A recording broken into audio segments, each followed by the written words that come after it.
Esta noche nos acompaña la doctora Miriam Hinojosa Dieck del Instituto Estatal de las Mujeres y platicaremos sobre su plan estratégico 2025. Una exposición regiomontana de artes plásticas viajará próximamente a España. De esto nos platica el profesor Samuel Rodríguez, una muestra de obras inspiradas en las películas de Luis Buñuel. El maestro Óscar Tamés platicará sobre la controversial hipótesis de Fray Servando Teresa de Mier sobre la posible aparición de la Virgen de Guadalupe. Muy buenas noches, les damos la más cordial bienvenida a una emisión más de Nuevo León en la Hora Nacional. Les saluda Roberto Uriel Torres. Quédense, tenemos media hora con mucha información. Les invitamos a seguirnos en nuestras redes sociales. Estamos en Facebook y en TikTok como Nuevo León en la Hora Nacional. Muy buenas noches, yo soy Angélica Páez y les invito porque vamos a tener temas muy interesantes. También te dejo a tu disposición nuestros teléfonos de cabina para que nos marques, nos hagas preguntas o algún comentario o sugerencia. Los números son 81 20 20 25 15 y 81 20 20 25 13.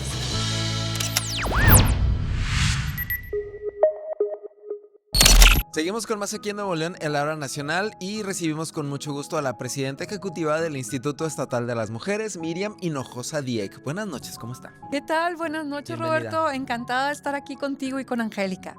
Gracias por estar aquí y bueno, nos viene a platicar sobre el plan que van a seguir, el plan que va a encabezar usted de trabajo en 2025. ¿De qué se trata esto? Es correcto. Yo me incorporo como presidenta ejecutiva del instituto hace cosa de semanas, a mediados de octubre. Y entonces lo que hicimos llegando, y que es medio anticlimático porque el año está cerrando y nosotras empezamos, fue un gran proceso de escucha, de ver, bueno, dónde están las principales necesidades, los principales intereses y urgencias de las mujeres de Nuevo León. Y a partir de ahí, pues presentamos lo que me gusta más bien llamar como un primer saque de líneas estratégicas. ¿Por qué? Porque evidentemente no tenemos la verdad absoluta.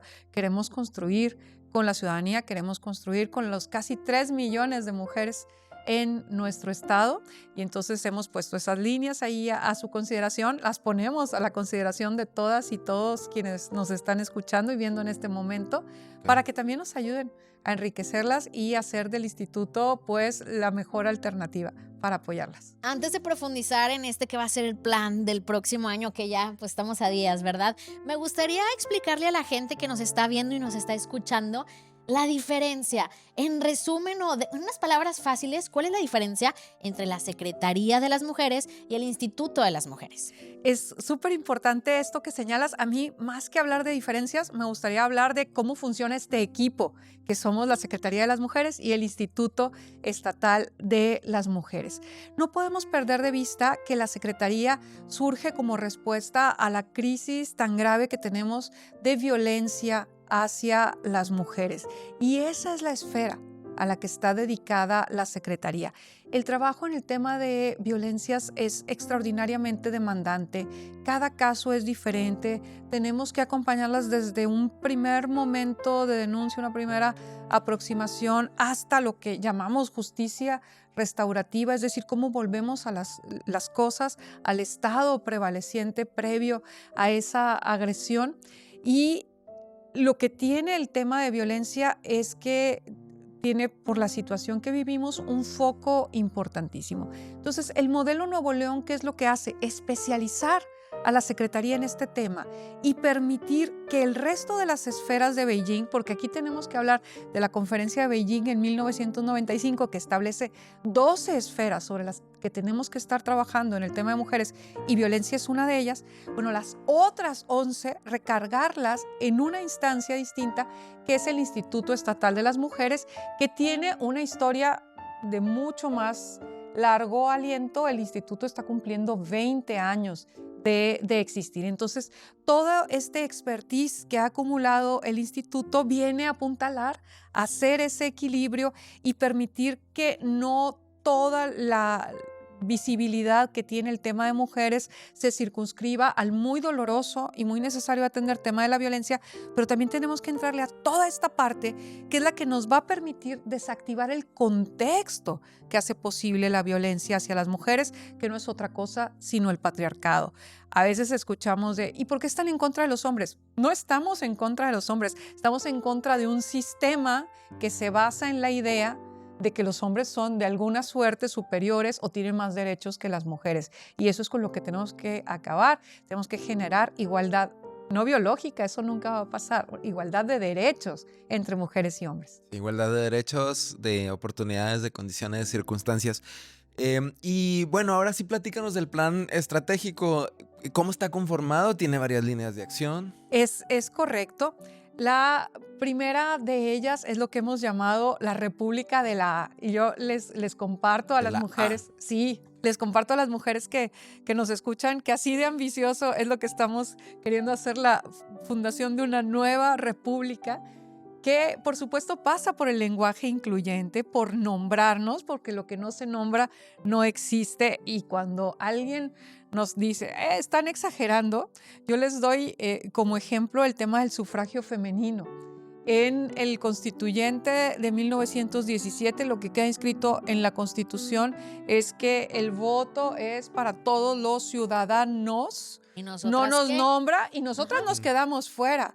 Pero también te hablo de ejemplos más actuales, donde las mujeres sabemos que ese masculino a veces nos incluye y a veces no. Imagínate en el salón de clases. La maestra de pronto dice, todos los niños pueden salir al recreo. Y entonces una niña se queda sentada y la maestra le dice, ¿qué haces sentada? Dije que podían salir al recreo. Y cuando digo niños, pues te incluye, son niños y niñas, ¿no? Y la niña sale al recreo.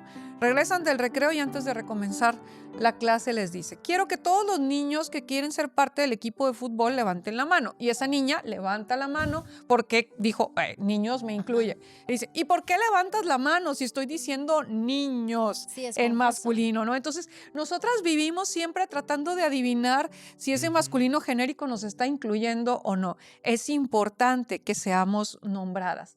Pero más importante que ser nombradas es ser visibilizadas. La historia ha sido escrita por los hombres y hemos sido invisibles dentro de esa historia, como si no hubiéramos participado en la independencia, como si no hubiéramos participado en la reforma, como si no hubiéramos participado en la revolución, pero sobre todo como si no hubiera al día de hoy mujeres que están extraordinariamente comprometidas y liderando muchos sectores de la industria, en el sector público, en el comercio, y a todas ellas tenemos también que darles foco, darles protagonismo a las muchísimas jóvenes, y eso me llena de alegría, muchísimas jóvenes que están hoy comprometidas con la causa de las mujeres y que nos garantizan la sostenibilidad del feminismo, es decir, nuevas generaciones que sigan abogando por ampliar el acceso de las mujeres a sus derechos. Me encanta este tema, yo me puedo llevar la hora completa, pero no me van a dejar, así que nada más, rapidísimo, ¿qué acciones o qué cosas van a hacer para implementar un cambio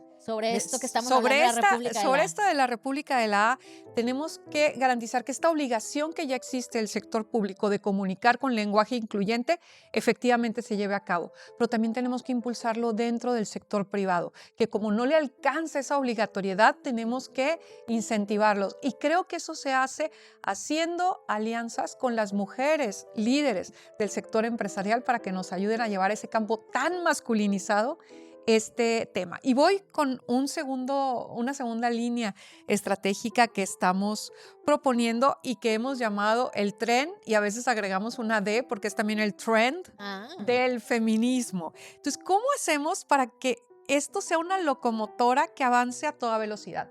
Porque si pensamos que los cambios se van a dar de manera orgánica, sí se van a dar. En unos 3 siglos vamos a lograr la igualdad y eso no lo podemos permitir. Tenemos que conseguir ir a toda velocidad y vamos, por ejemplo, a impulsar esa locomotora con la gasolina, con la energía de iniciativas de ley que hagan los cambios que requerimos. Robert, tenemos que marcar una pausa. Sí, nos tenemos que ir a un corte, pero por favor acompáñenos y ahorita regresamos con usted, Miriam Hinojosa Dieck, para seguir platicando de estas líneas de acción del Plan Estratégico 2025. Claro que sí. Ahorita regresamos.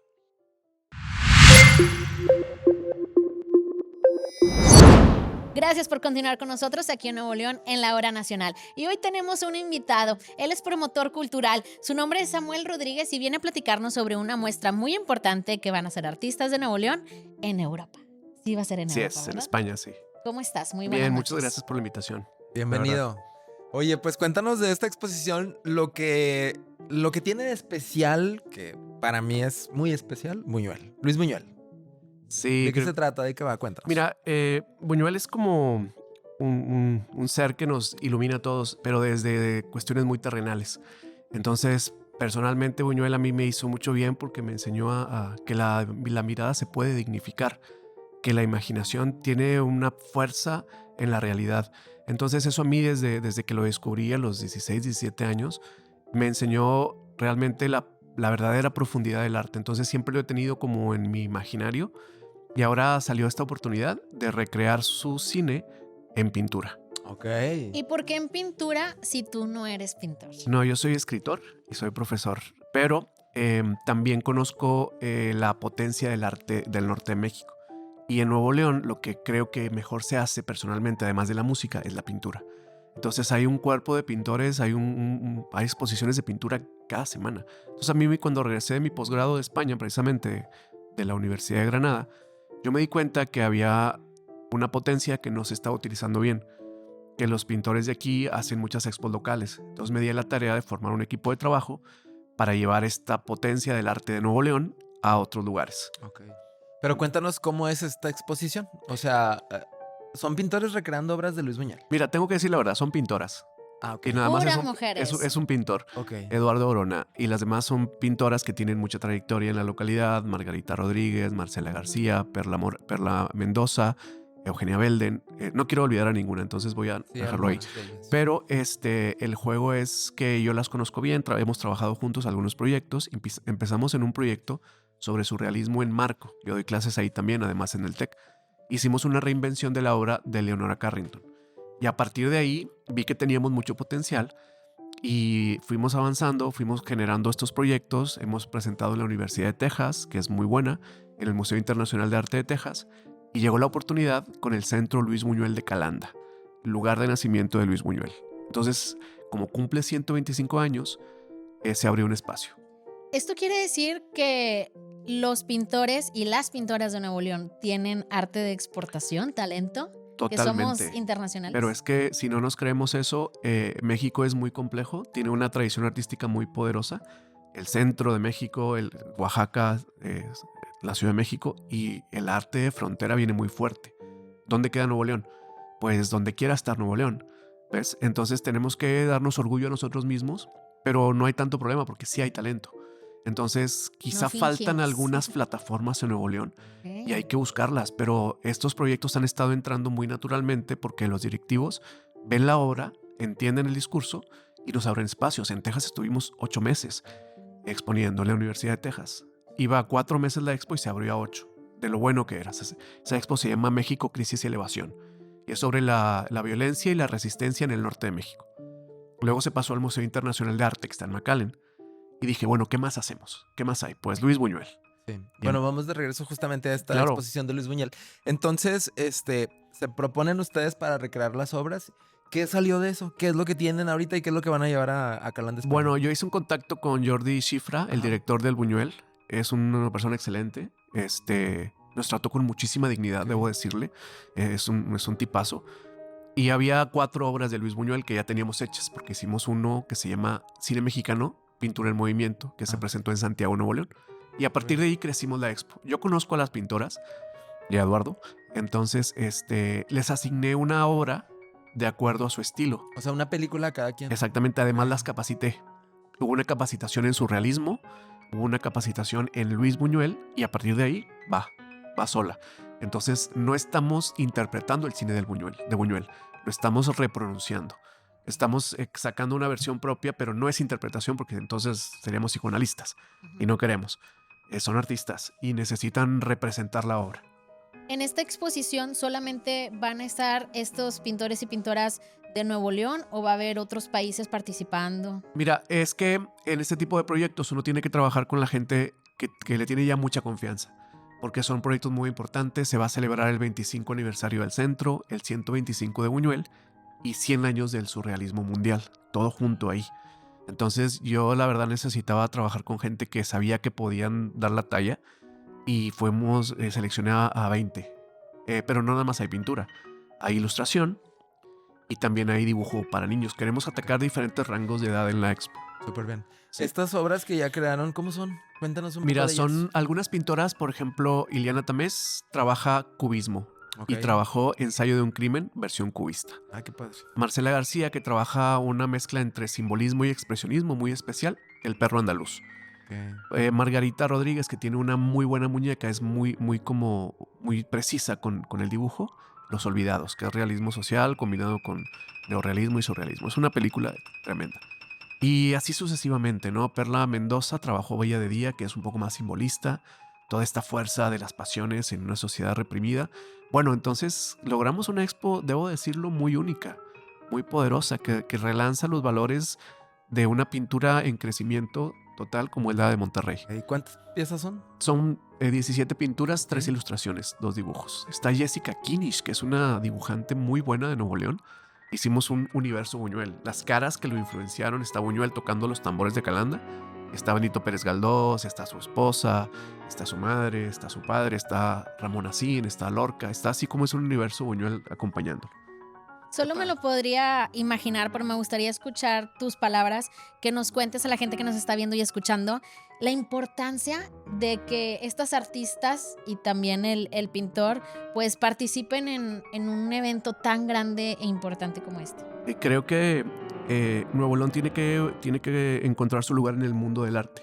Ya lo encontró en el mundo de la empresa, ya lo encontró en el mundo de la innovación tal vez, pero en el mundo del arte todavía no lo encontramos. Todavía no sabemos qué representamos para la humanidad, una región tan compleja. Claro, está el arte de frontera y tiene su lugar y tiene sus temas. Pero nosotros como regiomontanos, como esta ciudad tan importante, también tenemos que dejar nuestra huella en el arte mundial. Y esta es una No ha oportunidad. salido.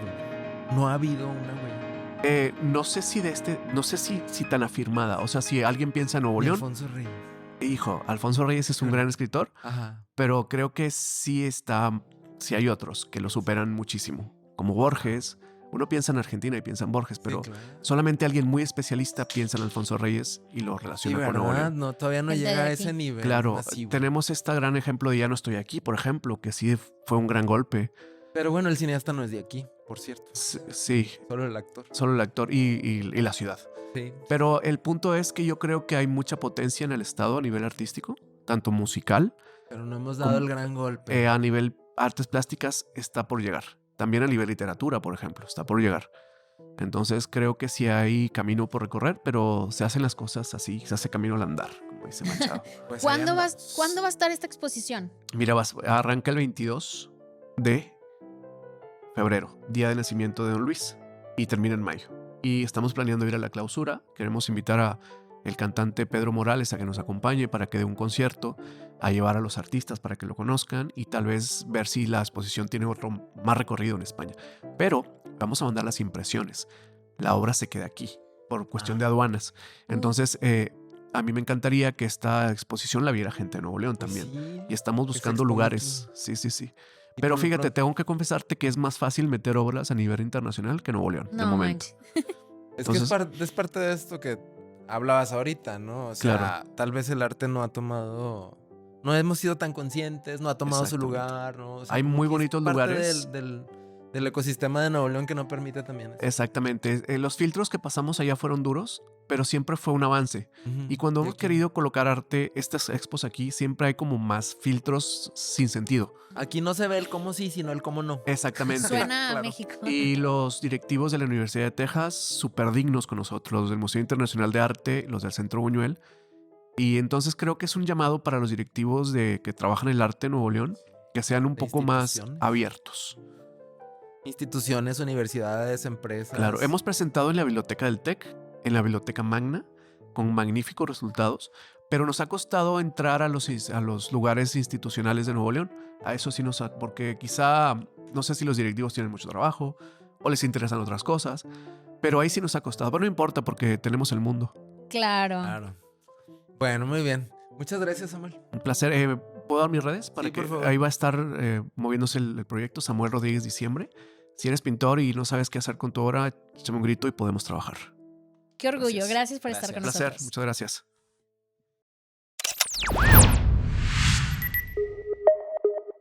En 1794, Padre Mier pronunció una controversial hipótesis sobre la aparición de la Virgen de Guadalupe. Vamos a hablar sobre esto y nos explica el historiador Óscar Tamés Rodríguez. Vamos a escuchar sobre este suceso. Recordemos en estas fechas donde la aparición de la Virgen de Guadalupe del 12 de diciembre de 1531 es el momento clímax. Aprovechemos para recordar a ese regiomontano universal, Fray Servando Teresa de Mier, Noriega y Guerra, quien en 1794, el 12 de diciembre de ese año, lanza un discurso disruptivo que le lleva a cambiar su vida por completo y a reinterpretar muchas de las explicaciones que había hasta el momento. Recordemos que es en 1531 cuando a partir del 9 de diciembre y hasta el 12 se dan las apariciones de la Virgen de Guadalupe en el Cerro del Tepeyac, el Cerro de Tonantzin, la diosa madre de los prehispánicos. Bien, se le llamaba así porque era el cerro donde los españoles pusieron una imagen de adoración a la Virgen de Guadalupe en Extremadura, España. De tal manera que se va quedando el nombre a la aparición de la Virgen como la Virgen del Cerro de Guadalupe, para luego terminar diciendo solamente la Virgen de Guadalupe. En 1794, Fray Servando Teresa de Mier es invitado a dar un discurso en homenaje a Hernán Cortés el 8 de noviembre de ese año. Su discurso fue magnífico, fue un discurso elocuente, reconociendo las potencialidades del conquistador y sobre todo los aportes por haber traído el cristianismo a estas tierras. Es invitado para que unos días después hable en los homenajes a la aparición de la Virgen de Guadalupe. ¿Cuál sería la situación? Que Fray Servando, en lugar de mencionar toda la parte anecdótica del milagro guadalupano, lanza una hipótesis no tan descabellada, pero sí disruptiva. Dice que la Virgen de Guadalupe sí se aparece, pero no a Juan Diego, sino a Santo Tomás. A Santo Tomás, el apóstol que anduvo peregrinando con Jesús de acuerdo al cristianismo. Ese Santo Tomás que se dice que vino a estas tierras a evangelizar en nombre de Jesús.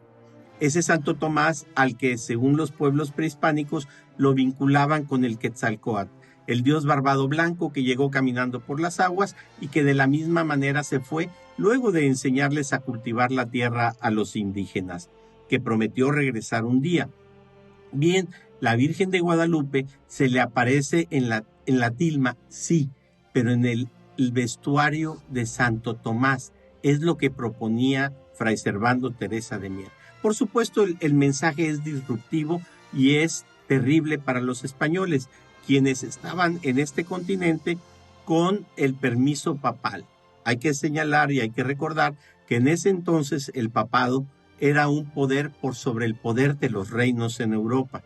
De tal manera que ellos les había otorgado el permiso de conquistar y colonizar estas tierras a cambio de evangelizar a los paganos prehispánicos que habitaban en este continente.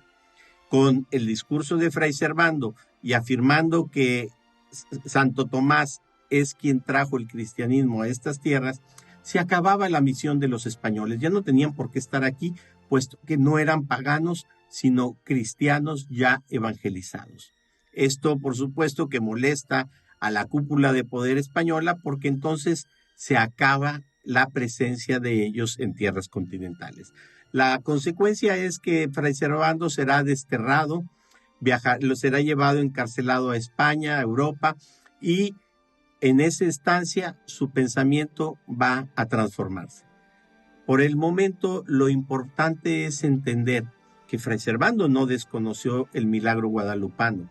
En todo caso, apuntó que no fue a Juan Diego a quien se le aparece en el Cerro del Tepeyac la Virgen María en la persona de la Virgen de Guadalupe, sino que fue al mismo Santo Tomás, uno de los apóstoles de Jesús, quien se le apareció para apoyarlo en la evangelización.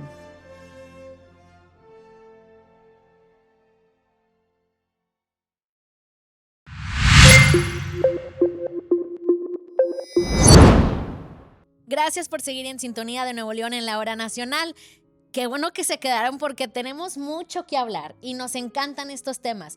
Y he escuchado algo del instituto que quiero que me explique un poquito más.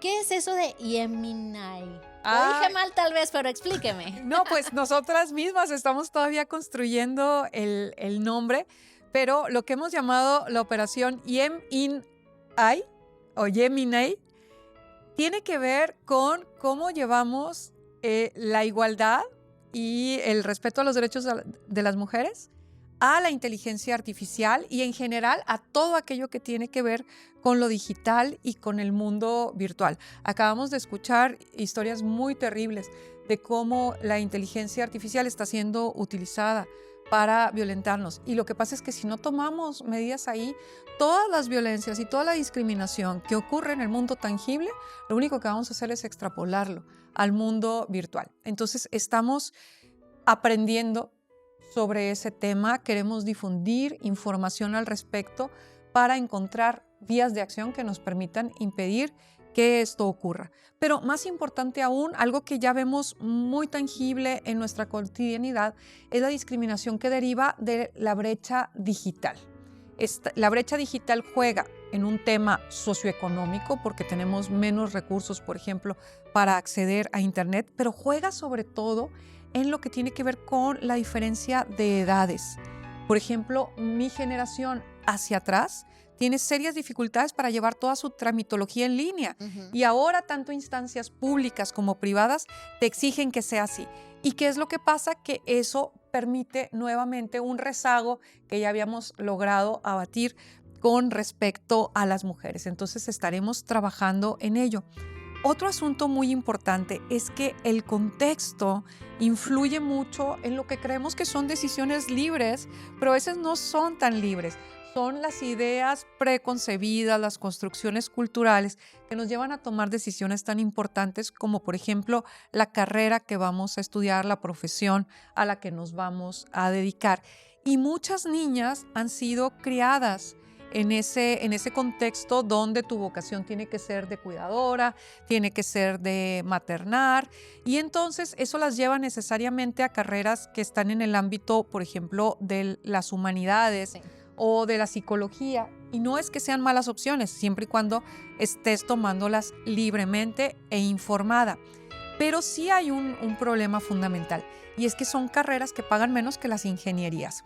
Y entonces cuando tú buscas explicar de dónde viene la brecha salarial, por qué las mujeres ganan menos que los hombres, una parte se explica por esta poca proclividad hacia las ingenierías, cuando estoy segura que hay muchas mujeres que de haberlo tenido como opción lo habrían tomado. Entonces queremos incentivar las opciones ingenieriles también para las mujeres. Entonces todo ese bloque de la operación Yeminay va en esa dirección de acercar a las mujeres a lo que llamamos las carreras STEM. Interesante. Súper bien. ¿Y qué otras líneas de acción maneja este plan estratégico? Bien, hay otra que hemos denominado Corazón Violeta y tiene que ver con que nos da mucho gusto darnos cuenta que las colectivas han hecho del Instituto Estatal de las Mujeres su casa. Ahí se sienten bien recibidas, hay mucho interés por lo que hacen y trabajamos mucho juntas.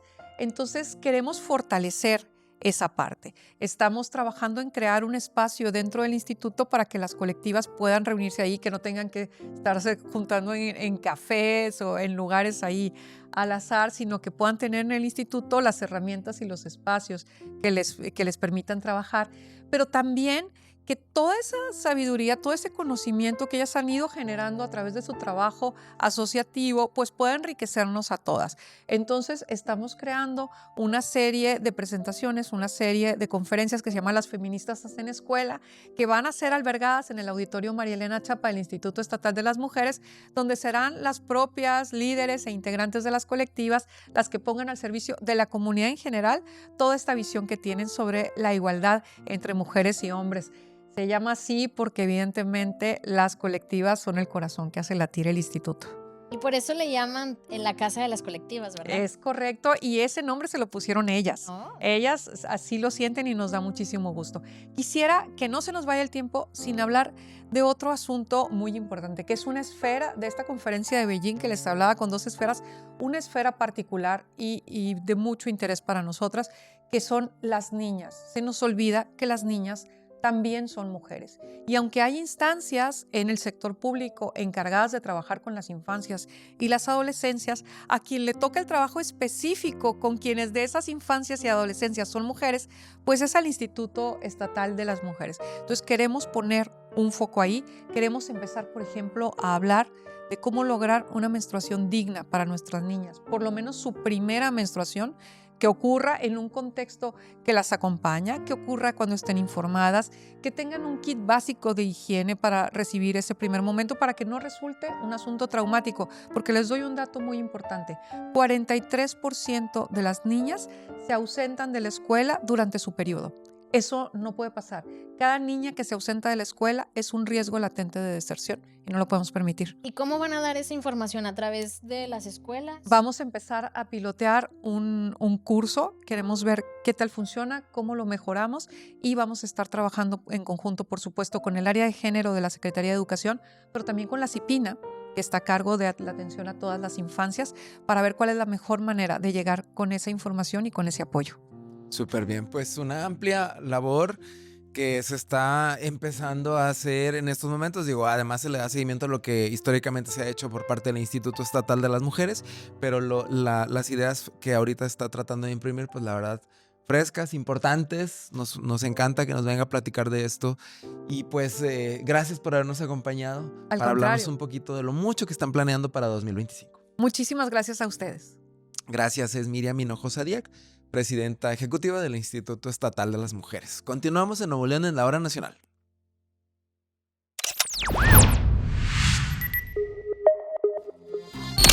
Estamos llegando al final de esta edición de Nuevo León en la Hora Nacional, así que ahora hablaremos sobre los eventos artísticos y culturales que tendremos esta semana. Escena con Arte nos invita al espectáculo Shurawe, un legado en México, evento dancístico folclórico celebrando el misticismo, el color y el espíritu de nuestra cultura. Se llevará a cabo este martes 17 de diciembre a las 8 de la noche en la gran sala del Teatro de la Ciudad. Los detalles y accesos en conarte.org.mx. En la Fototeca de Nuevo León, dentro del Parque Fundidora, tendremos la exposición Concreto, exhibición colectiva sobre vivencias adolescentes. En ella se abordan experiencias de un sector de la juventud regiomontana que enfrenta oportunidades limitadas, educativas y culturales, así como desafíos relacionados con la credibilidad y, en cierta medida, la indiferencia. Así concluimos Nuevo León en la Hora Nacional. Esta es una producción del Sistema de Radio y Televisión de Nuevo León y la Oficina de Comunicación del Poder Ejecutivo del Estado, en colaboración con la Secretaría de Cultura de Nuevo León. Yo soy Angélica Páez y les invito a vernos y escucharnos la próxima semana a través de radio, televisión y redes sociales. Nos vemos, les esperamos la próxima semana. Se despide Roberto Uriel Torres. Hasta la próxima.